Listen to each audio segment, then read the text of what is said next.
Par une nuit claire, loin des lumières de la ville, une faible bande de lumière s'étend à travers le ciel.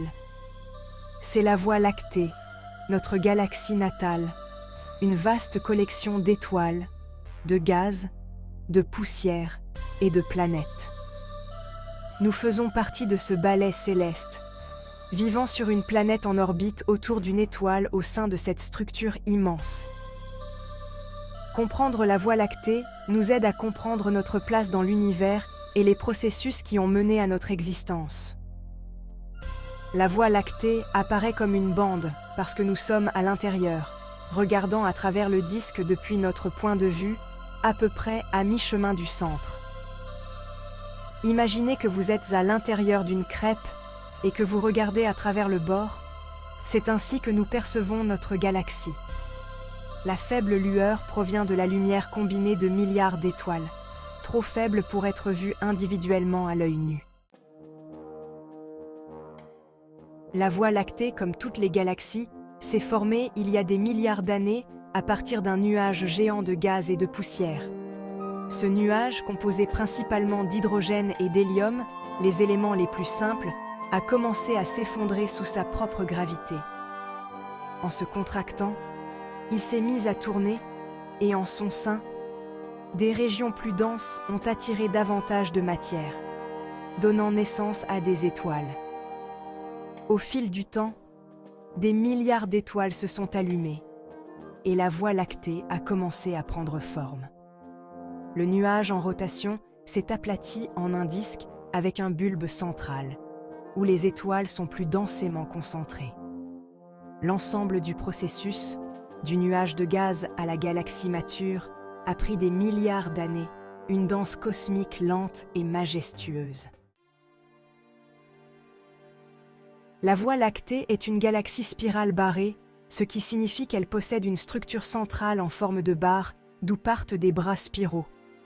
Ces bras ne sont pas des structures fixes, mais des régions de densité plus élevée où la formation d'étoiles est plus active.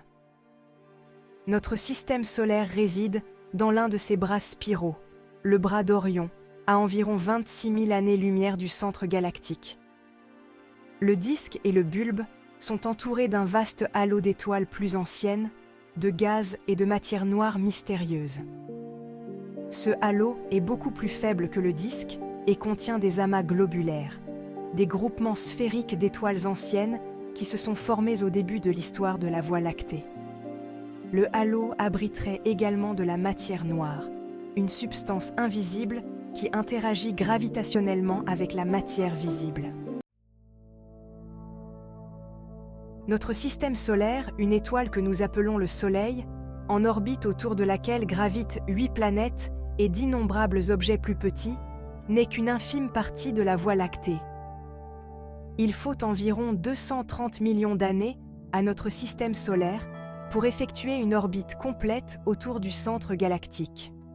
Au cours de ce voyage, nous rencontrons des régions de densité stellaire plus ou moins élevées, ce qui influence l'évolution de notre système solaire. Notre position au sein de la Voie lactée n'est pas statique. Le Soleil, emportant son cortège planétaire, se déplace à travers la galaxie à une vitesse d'environ 828 000 km/h. Même à cette vitesse prodigieuse, il faut des millions d'années pour parcourir des distances significatives dans l'immensité de la Voie lactée.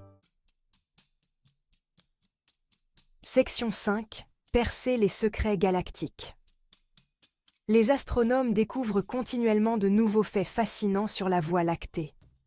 Des observations récentes suggèrent que la Voie lactée n'est pas un disque plat mais déformé, probablement en raison d'interactions gravitationnelles avec des galaxies voisines. Le bulbe central, autrefois considéré comme relativement calme, est maintenant connu pour être une région de formation d'étoiles intenses et d'activité énergétique. L'étude de la rotation de la Voie lactée a révélé la présence de matière noire, une substance invisible qui constitue une part importante de la masse de la galaxie. L'influence gravitationnelle de la matière noire maintient la cohésion de la Voie lactée et joue un rôle crucial dans la formation et l'évolution des galaxies. Section 6. le programme de recyclage galactique. Les étoiles sont les briques des galaxies, et la Voie lactée est une usine stellaire, recyclant constamment gaz et poussière pour créer de nouvelles générations d'étoiles. Lorsque les étoiles massives arrivent en fin de vie, elles explosent en supernova, ensemençant le milieu interstellaire d'éléments lourds forgés en leur cœur. Ces éléments finissent par être incorporés dans de nouvelles étoiles et systèmes planétaires. Notre système solaire, y compris la Terre et tout ce qu'elle contient, est constitué d'éléments qui faisaient autrefois partie d'étoiles mortes depuis longtemps. Nous sommes, dans un sens très réel, les enfants de la Voie lactée. Section 7. Le côté sombre de la Voie lactée. Si la Voie lactée est un spectacle magnifique et grandiose, elle recèle aussi des dangers cachés. Au centre de notre galaxie se cache un trou noir supermassif, un objet si dense que rien, pas même la lumière, ne peut échapper à son attraction gravitationnelle. Ce trou noir, connu sous le nom de Sagittarius A, est des millions de fois plus massif que notre Soleil. Les trous noirs ne sont pas des aspirateurs cosmiques, ils influencent leur environnement par leur immense gravité. Sagittarius A façonne les orbites des étoiles proches du centre galactique et influence la structure globale de la Voie lactée. Section 8. Une danse à travers le cosmos. La Voie lactée n'est pas un univers insulaire statique. Elle est engagée dans une danse gravitationnelle complexe avec ses galaxies voisines. Les grands et petits nuages de Magellan, visibles dans l'hémisphère sud, sont des galaxies naines en orbite autour de la Voie lactée. Au fil des milliards d'années, ces interactions ont façonné la structure de la Voie lactée et influencé son évolution. La Voie lactée est également sur une trajectoire de collision avec la galaxie d'Andromède, notre voisine galactique massive la plus proche.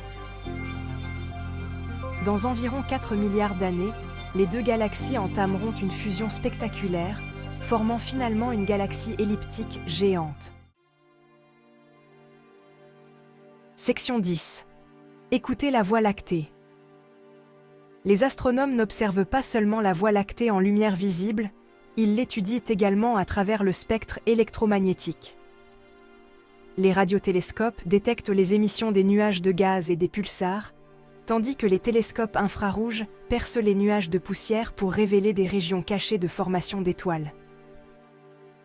Les télescopes à rayons X et gamma détectent les émissions de haute énergie provenant des trous noirs, des restes de supernovas et d'autres phénomènes énergétiques. En combinant les observations à travers le spectre électromagnétique, les astronomes peuvent reconstituer une image plus complète de la structure et de l'évolution de la Voie lactée. Section 11. À la recherche de la vie dans notre galaxie.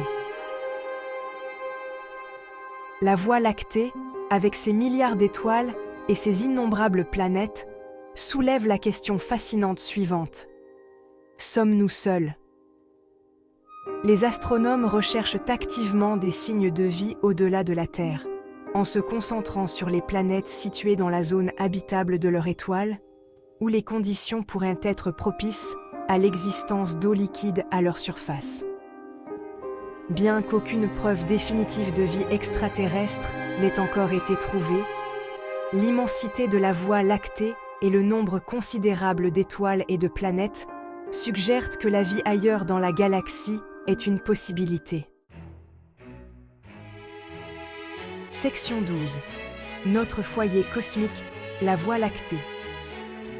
La Voie lactée est notre foyer cosmique, une structure vaste et ancienne qui a été le témoin de la naissance et de la mort d'innombrables étoiles et systèmes planétaires. Étudier la Voie lactée nous permet de retracer notre lignée cosmique jusqu'au Big Bang et de comprendre les processus qui ont mené à notre existence. Alors que nous continuons à explorer la Voie lactée, nous découvrons de nouveaux mystères et acquérons une appréciation plus profonde de la beauté et de la complexité de l'univers que nous habitons.